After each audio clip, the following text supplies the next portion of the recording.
Hi there, I'm Justin Pritchard, and today I want to show you something very, very handsome. Oh no, not me, the Land Rover. Thanks though, I'm very flattered. This is the all-new Land Rover Discovery, an all-new luxury SUV that stands out from the crowded sea of premium utility vehicles in a number of interesting ways. And would you just look at this handsome mug?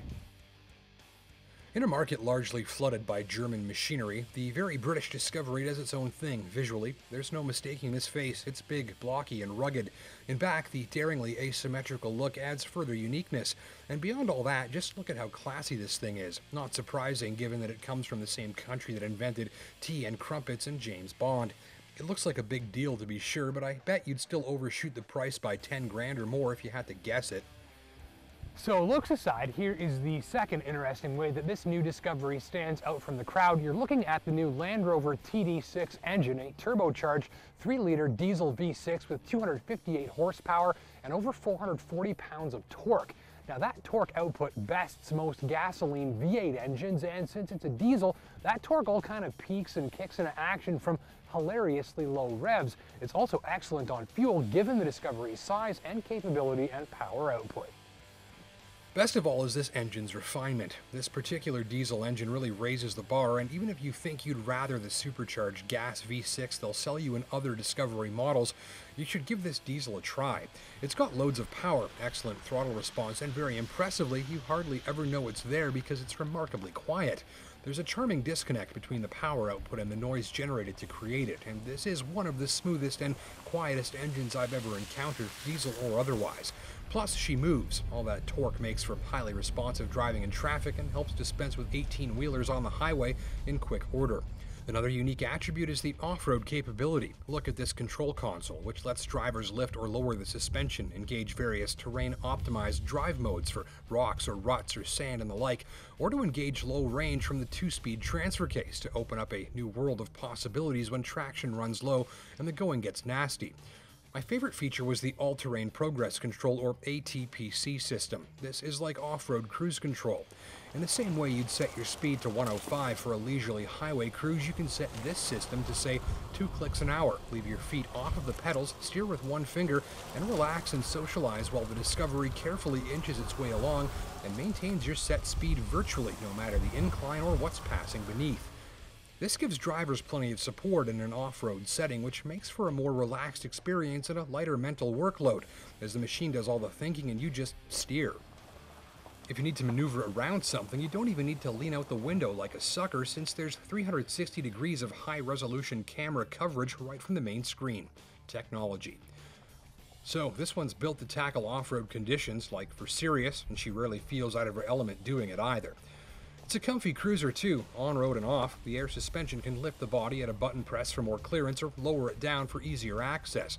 But beyond this, it also benefits ride quality in how it keeps the Discovery's body relatively flat and stable almost no matter what the wheels are doing. At most time, Discovery hovers over trail surfaces or rough roads that tend to make other utility vehicles feel like they're disintegrating beneath you like dollar store toilet paper. With the body suspended on a virtual cloud of air, even bumps and dips that typically give occupants a tandem toss around result in little more than a squirm coming through from beneath. Just note though, these big wheels and thin sporty tires do result in some harshness around the edges of the ride quality spectrum on rougher surfaces. If you're after absolute and total comfort, you'll probably want to opt for a model with smaller wheels and thicker tires.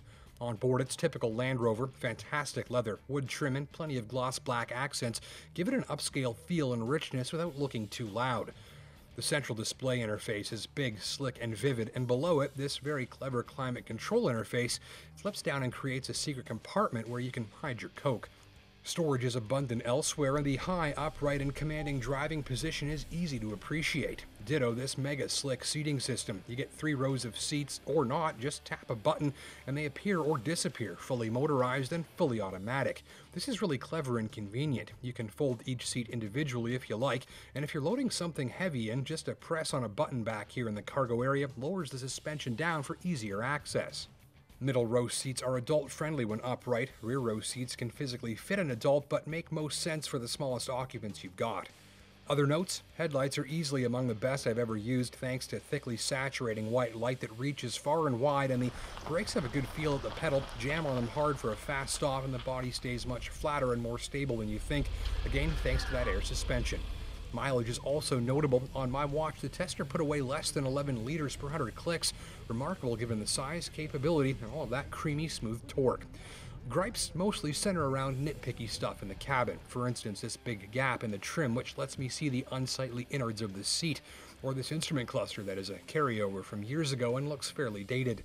Highway cruising noise levels are fairly hushed but a bit louder than I expect in a vehicle at this price. And finally, though these door skins cover the rocker panels so you won't get your khakis muddy, they also tend to be easily whacked on taller curbs.